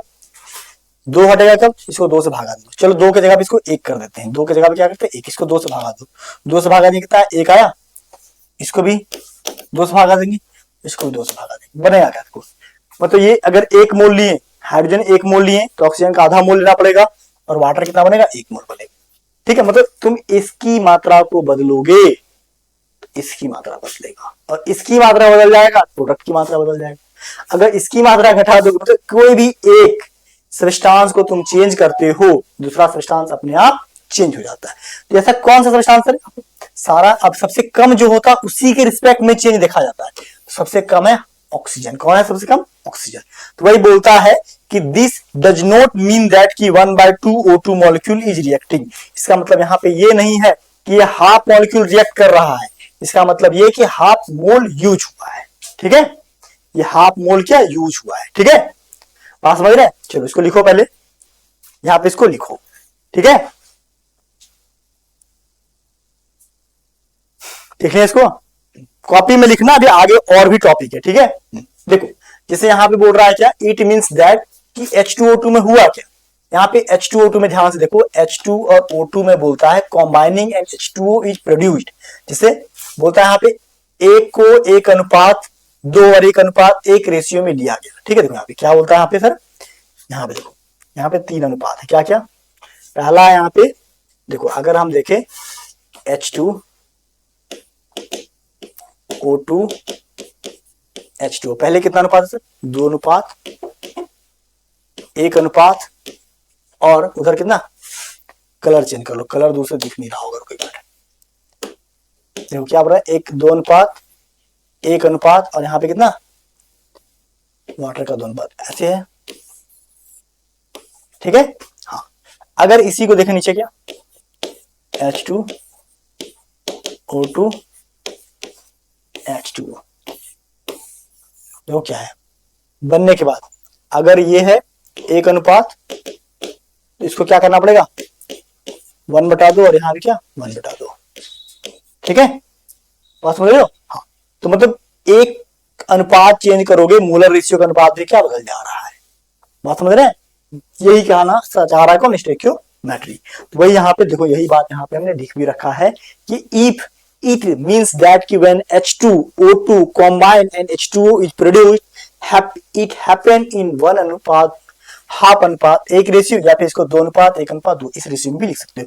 ठीक वैसे ही इसको भी लिखा हुआ देखो यहाँ पे, क्या अगर नाइट्रोजन की मात्रा निकालना है, कितनी मात्रा में कंज्यूम होगा, तो यहाँ पे निकालना पड़ेगा क्या, जिसकी मात्रा सबसे कम होती है उसी के रिस्पेक्ट में निकालते हैं। देखो यहाँ पे N2 है, तो N2 consume by hydrogen consume, N2 को इसके रिस्पेक्ट में कंज्यूम क्या 1/3, एक को भागा देंगे 3 मोल से, तो N2 अब इसके रिस्पेक्ट में ये बन रहा है क्या, N2 कंज्यूम बटे NH3 प्रोड्यूस्ड 1/2, तो H2 कंज्यूम क्या हुआ 3:2, किसके रिस्पेक्ट में सर 3:2, यानी कि एक ऐसे समझो क्या, N2 plus H2 plus NH3 क्या है अनुपात सर, 1:3 3 अनुपात, और यहाँ पे क्या 2 अनुपात, ऐसे है।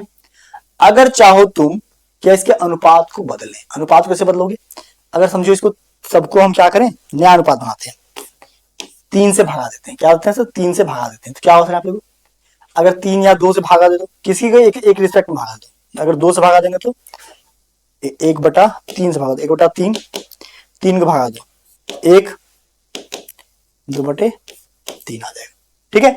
मतलब इस मोलर रेशियो को तुम बदल सकते हो, ठीक है, बात समझ रहे हो। अगर तुम चाहो तो अगर यहाँ 3 की जगह पे 2 से भागा दो तो 1/2, 3/2, 2 को 2 से भागा दो 1, तुम कोई भी रेशियो देखो, मेन रेशियो यही है, अब इसको तुम अपने अकॉर्डिंग क्या चेंज कर सकते हो, ठीक है। तो वही यहाँ पे दिखा रहा है स्टोइकियोमेट्रिक कोएफिशिएंट, बात समझे। चलो कॉपी में इसको लिखो, ठीक है। देखो आगे, आगे लिखा है क्या यहाँ पे सर, आगे लिखा हुआ है 3N2 + 3H2 + 2NH3 बना। देखो यहाँ पे बोलता है यहाँ पे क्या, N2 कंज्यूम, N2 कितना कंज्यूम हो रहा है हाइड्रोजन के रिस्पेक्ट में, देखो N2 का क्या है 1 मोल, कितना है 1 मोल, नाइट्रोजन का कितना है, सॉरी हाइड्रोजन का कितना है सर 3 मोल, ठीक है। ये 1/1, इसको 1 से भागा दो, इसको 3 से भागा दो। उसी तरह बात कर रहा है N2 कंज्यूम NH3 के रिस्पेक्ट में, N2 में क्या 1 मोल और NH3 में कितना 2 मोल।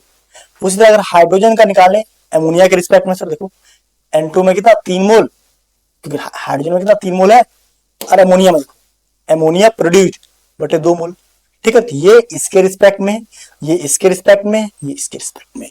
नेक्स्ट, अब ये तीनों को एक साथ मिलाओ, तीनों को क्या करो सर एक साथ मिलाओ। देखो यहाँ पे कैसे मिलेगा सर तीनों, देखो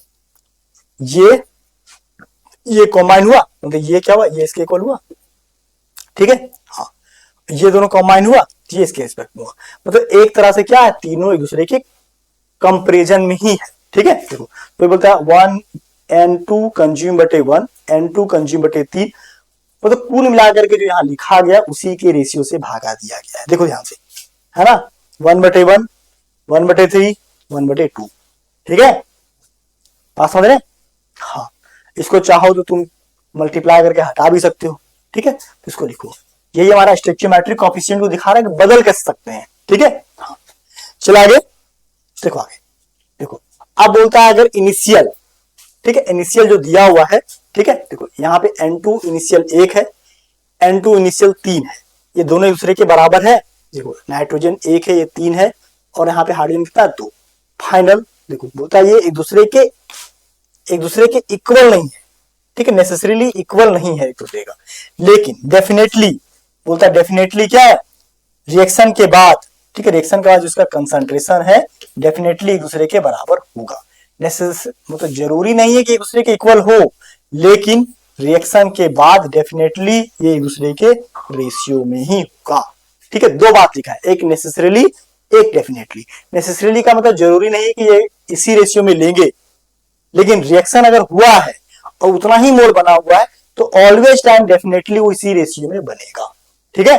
हाँ, ये दोनों बात कॉपी में लिखो या फिर नहीं भी लिखोगे कोई दिक्कत नहीं, समझने के लिए था, ठीक है।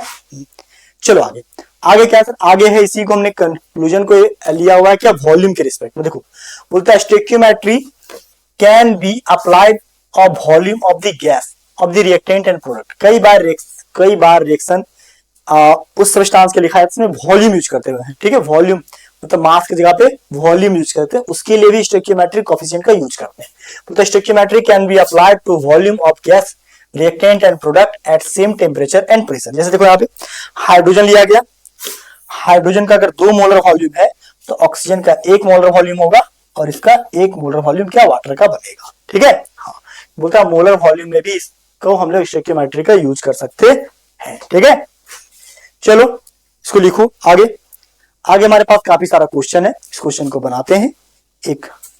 चलिए तो क्वेश्चन नंबर 7 क्या है, क्वेश्चन नंबर 7 क्या बोलता है, calculate the amount of water produced by combustion of 48 gram of methane, ठीक है। 48 ग्राम मीथेन जलाएंगे तो कितनी मात्रा में वाटर मिलेगा। जैसे देखो यहाँ पे क्या है फॉर्मूला, CH4 जो लिए हैं अगर 2 O2 के साथ रिएक्ट किएंगे तो क्या बनेगा सर, यहाँ पे 1 मोल CO2 बनेगा प्लस यहाँ पे 2 मोल वाटर का बनेगा। यानी कि ध्यान से देखो, ये कितना 1 मोल है, और 1 मोल CO2 का 1 मोल CH4 का वजन कितना होता है सर? 1 मोल CH4 का मतलब है यहाँ पे कितना, 12 गुने 4 16 ग्राम। ठीक है, हाँ। तो 1 मोल ये लिए हो, 2 मोल वाटर लिए हैं, तो 1 मोल ये बना। वाटर कितना बना सर यहाँ पे इस केस में वाटर बना है हमारे पास 2, यानी कि 36 ग्राम वाटर बना हुआ है। 18 दूना 36, 1 मोल 18, 18 दूना 36 ग्राम बना है। हाँ, अब बोला है यहाँ पे क्या, ये 48 ग्राम है। 48 ग्राम का मतलब कितना हुआ सर? अगर ये 48 ग्राम CH4 है, यानी कितना मोल हो गया सर? इसका मोल निकालेंगे गिवन मास बटे मोलर मास। ठीक है, मोल बराबर क्या होगा? गिवन मास बटे मोलर मास। 48 बटा मोलर मास 16, कितना आ गया? 3 मोल। 1 मोल था 2 मोल वाटर, 3 मोल है तो कितना हुआ? 6 मोल वाटर, 6 मोल वाटर का, 6 मोल ऑफ H2O। तो 1 मोल H2O का 18, 18 गुने 6 कितना हुआ? 18 95, 18 छक 90 और 18 108 ग्राम। कितना हुआ सर? 108 ग्राम क्या बनेगा? वाटर बनेगा। कितना बनेगा सर? 48 ग्राम मिथेन लिए तो 108 ग्राम पानी बनेगा। इस क्वेश्चन को तुम ऐसे बनाओ, या फिर इस क्वेश्चन को तुम सिस्टमेटिक वे से बनाओ। देखो सिस्टमेटिक वे से ही बना के हम लिखनी है क्या, कि बैलेंस द केमिकल इक्वेशन। देखो क्या लिए सर? 1 मोल CH4, 2 मोल वाटर, क्या बना? 1 मोल CO2, 2 मोल वाटर मॉलिक्यूल। देख रहे हो, एकदम सिस्टमेटिक वे से लिखते हैं। Since from the above equation, क्या ये 1 मोल है यानी 16 ग्राम है। 16 ग्राम मीथेन प्रोड्यूसेस कितना? 36 ग्राम वाटर, 2 मोल है तो हाँ। अब बोला 48 ग्राम ऑफ मीथेन, मतलब क्या? 48 बटे 16 गुने 36 कितना हुआ? 108 ग्राम। तुम ऐसे बनाओ या सिंपल क्या, सिंपल क्या, सिंपल तरीके से बना लो अपना। ठीक है, क्लियर है? चलो बन जाएगा ना 108 ग्राम वाटर। हाँ, 3 मोल है, 3 गुना 6 मोल, 1 मोल था 2 मोल बना, 3 मोल लेंगे तो 6 मोल वाटर का बनेगा। 6 मोल वाटर मतलब 18 गुने 6 बराबर कितना? 108 ग्राम। क्लियर है? चले आगे। चलो अगला क्वेश्चन क्या दिया था? अगला क्वेश्चन दिया calculate the amount of carbon dioxide that can be produced when 2 mole of carbon is burned in air. देखो ध्यान से, बोलता है क्या, the amount of carbon dioxide that can be produced when 2 मोल। देखो 1 mole carbon, carbon plus O2 क्या बना यहाँ पे? CO2 बना। मान लो ये 1 मोल है, ठीक है, तो ये भी 1 मोल यूज किए, ये भी कितना बना? 1 मोल बना। 1 मोल कार्बन का मतलब 12 ग्राम, 1 मोल का मतलब कितना? 16 दूना 32 ग्राम, और ये 1 मोल का मतलब कितना? 44 ग्राम। फिर कार्बन का 12 गुने 16 है ना, 12 32 कितना? 44 ग्राम। अब बोलता है यहाँ पे क्या? 2 मोल। देखो यहाँ पे इसका कितना? 2 मोल। तो ये अगर 2 मोल हुआ तो ये भी क्या हो जाएगा? वो भी 2 मोल हो जाएगा, कि इसके रिस्पेक्ट में चलेगा वो। ठीक है, हाँ। तो 1 मोल बराबर यहाँ पे कितना हुआ? 12 दूना 24 ग्राम। कितना हुआ सर? 12 दूना 24 ग्राम। ठीक है, तो ये कितना बनेगा सर? यहाँ पे ये बन जाएगा, यहाँ पे इस भी सीधा यहाँ पे ये 2 मोल है, ये 1 मोल लिए, ये भी किसा 2 मोल हो जाएगा। 2 mole of CO2, 2 mole of CO2 मतलब 44 गुने 2 कितना हुआ? 88 ग्राम। ठीक है, हाँ। तो ये जितना यहाँ पे बढ़ाओगे उसी के रिस्पेक्ट में प्रोडक्ट भी बनेगा। ठीक है, यही स्टोइकियोमेट्री कहता है। तो चलो ये बात यहाँ लिखे, उसी बात को यहाँ पे लिख दिए। देखो क्या, कि since above reactions 1 mole of carbon produces 44 gram of CO2, तो 2 mole of carbon will produces 2/1 गुने 44, तो 44 गुना कितना हो? 88 ग्राम ऑफ CO2। ठीक है, तो यही स्टोइकियोमेट्रिक कोएफिशिएंट का फॉर्मूला है, इसको लिख लो। क्लियर है? चलो अब नेक्स्ट क्वेश्चन क्या है? नेक्स्ट क्वेश्चन यहाँ पे बहुत ही प्यारा सा है। देखो ये क्वेश्चन नंबर 8 है। क्या बोलता? 15 सीसी। सीसी का मतलब क्यूबिक सेंटीमीटर। सीसी का मतलब क्या है? Cubic centimetre.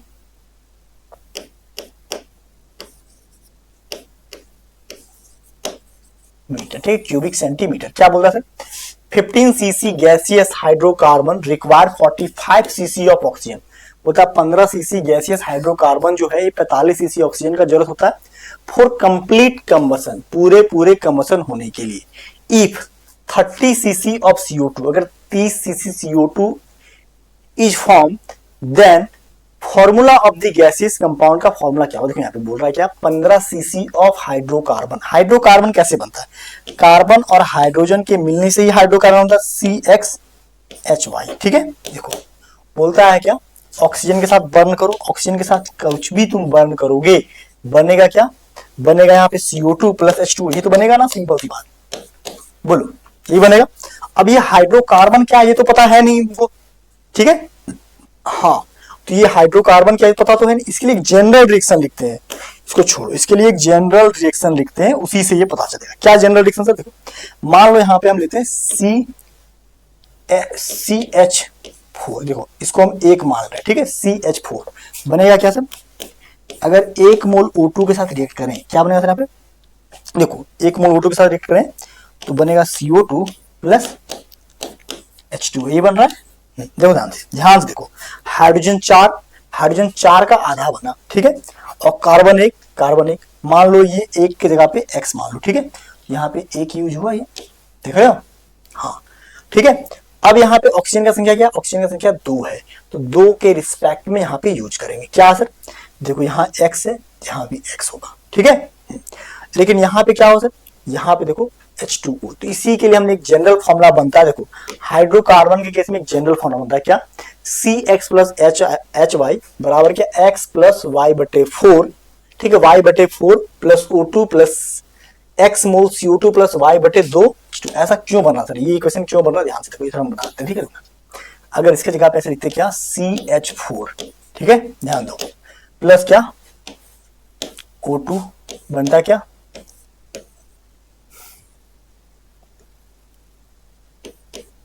बनता है यहाँ पे CO2 प्लस यहाँ पे क्या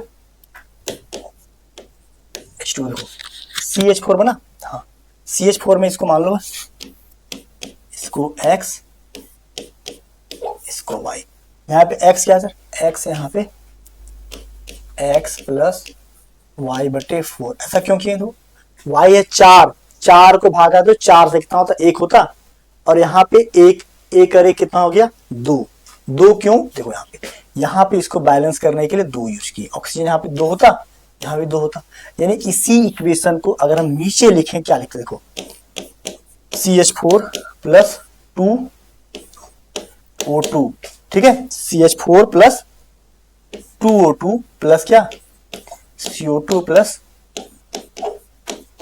2H2, ठीक है, देख रहे हैं, हाँ क्लियर है, हाँ, तो यानी कि CH4 के जगह पे क्या दिया सर, मतलब यहाँ पे जो है वो इसी के रिस्पेक्ट में रिएक्शन, तो उसी रिएक्शन में यहाँ पे लिखा क्या, ये कितना दिया 15 सीसी दिया हुआ है, ठीक है, ये कितना दिया 45, ऑक्सीजन 45 सीसी दिया हुआ था, और ये कार्बन कितना दिया 30, और यहाँ पे ऑक्सीजन कितना, ये देखो ध्यान से, ये 15 को 45 से काटो कितना हुआ, 15 1 15, 15 3 45, और 15 दूना कितना 30, देखो यहाँ पे कुल मिला क्या बना X प्लस Y/4 बराबर क्या हुआ, यहाँ पे 3 आया, इसको सॉल्व करेंगे, ठीक है, X प्लस Y/4 बराबर 3 आया, और यहाँ X बराबर कितना है, X बराबर यहाँ पे कितना आया 2 आया, ठीक है, मेरे को फॉर्मूला निकालना है, देखो X का वैल्यू यहाँ पुट करो, ये इक्वेशन मानो 1, ये इक्वेशन मानो 2, अब इसको यहाँ पे पुट कर दो, देखो यहाँ पे क्या बनेगा, यहाँ पे कुल मिलाकर ऐसे बनेगा क्या, देखो 2 प्लस Y/4 बराबर 3, इधर जाएगा कितना हुआ, Y बराबर बनेगा 3 में Y/4, Y/4 बराबर कितना हो गया 1, Y बराबर कितना आ गया यहाँ पे 4 बना, फॉर्मूला क्या था यहाँ पे CXHY, C का वैल्यू कितना आया यहाँ पे सर, X का X और सॉरी यहाँ फॉर्मूला क्या बना C2 और H4 बना, क्या बना C2 और H4, ठीक है, इसको सॉल्व करेंगे C2H4 बनेगा, इसी बात को यहाँ पे लिखा हुआ है क्या C2H4, ये ऑप्शन, ठीक है, C2H4, ठीक है, तो ऑप्शन ये हो जाएगा, ठीक है, क्लियर है, हाँ, तो इस क्वेश्चन का आंसर क्या हो C2H4, इसी बात को हम यहाँ पे भी लिखे हुए हैं, ठीक है, और इसी बात को हमने आगे पेज में भी देखो आगे पेज में भी इसको सॉल्व किया हुआ, देखो इसको सॉल्व किए, इसको सॉल्व किए, यहाँ से x निकला और एम्पिरिकल फॉर्मूला बन गया, यही हम लोग पूछा था। ठीक है, बात समझ रहे हैं? हाँ, चलो इसको लिख लो। आगे बात करें, एक और क्वेश्चन है बहुत ही प्यारा सा कि calculate the mass of iron which will be converted into its oxide Fe3O4 by the action of 80 gram of steam on it. बोलता है यहाँ पे क्या कि आयरन को अगर हम लोग देखो Fe को H2O के साथ अभिक्रिया करा रहे हैं, स्टीम मतलब वाटर वेपर मिला के, तो क्या बनेगा सर? Fe3O4 बनेगा। हाँ देखो, इस इक्वेशंस को पहले बैलेंस करो। जिसको आयरन को जैसे ही तुम वाटर से अभिक्रिया करोगे यहाँ पे हाइड्रोजन बनेगा। पहले इक्वेशन बैलेंस करो।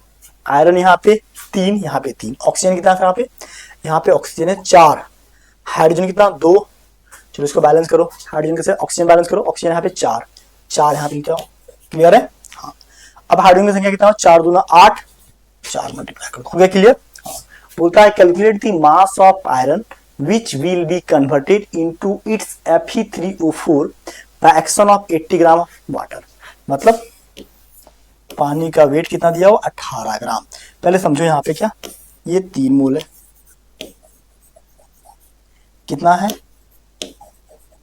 4 मोल वाटर, ये बना क्या? 1 मोल, ये बना क्या? 4 मोल। ठीक है, समझ रहे?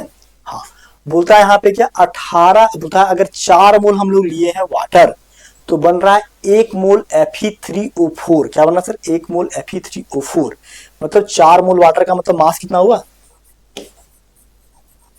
4 मोल वाटर का मतलब मास में निकालेंगे हम लोग तो 4 गुने 18, 18 दूना 36, 18 3 54, 18 चौ कितना हो गया?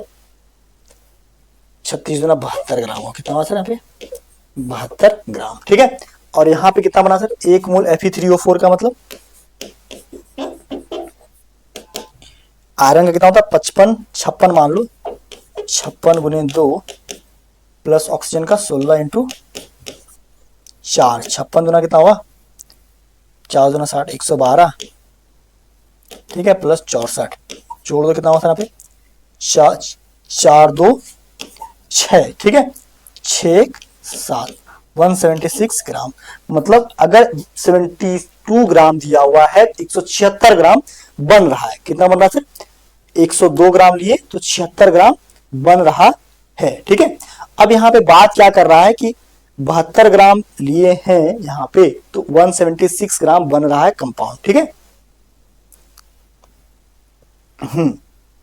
ठीक है, Fe3O4। हाँ, तो अगर हम लोग को चाहिए कितना? 18 ग्राम, तो 18 ग्राम कैसे बनेगा सर? 9। बोलता है यहाँ पे क्या calculate the mass of iron. तो मास ऑफ आयरन कितना चाहिए सर? मास ऑफ आयरन का बात करें तो आयरन का मास कितना सर? यहाँ पे देखो,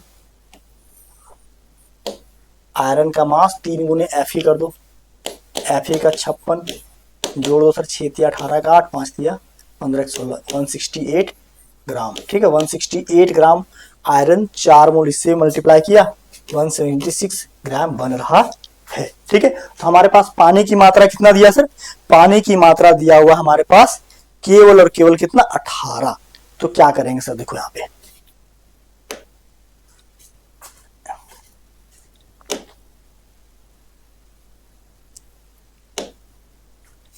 ठीक है, चलो यहां लिखेंगे क्या? 168 बटे वाटर मोलिक्यूल कितना? 72 गुने कितना? 18। ठीक है, 18 के रिस्पेक्ट में करना पड़ेगा सर।